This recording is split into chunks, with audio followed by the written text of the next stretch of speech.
বাংলাদেশে আবারও বাড়ছে সংক্রামক রোগ হাম রোগের প্রকোপ। বিশেষ করে শিশুদের মধ্যে এ রোগ দ্রুত ছড়িয়ে পড়ছে বলে জানিয়েছে স্বাস্থ্য বিভাগ।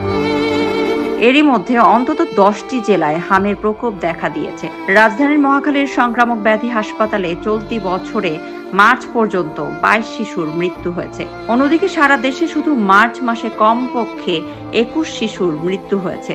চিকিৎসকরা বলছেন, দেরিতে হাসপাতালে আনা এবং সচেতনতার অভাবই মৃত্যুর প্রধান কারণ।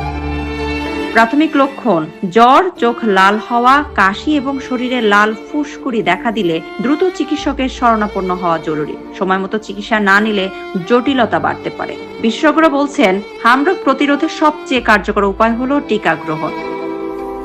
সরকার ইতিমধ্যে টিকাদান কর্মসূচি জোরদার করেছে। সচেতনতা এবং সময়মতো টিকা গ্রহণই পারে এই রোগের বিস্তার রোধ করতে। তাই সবাইকে সতর্ক থাকার আহ্বান জানিয়েছে স্বাস্থ্য কর্তৃপক্ষ।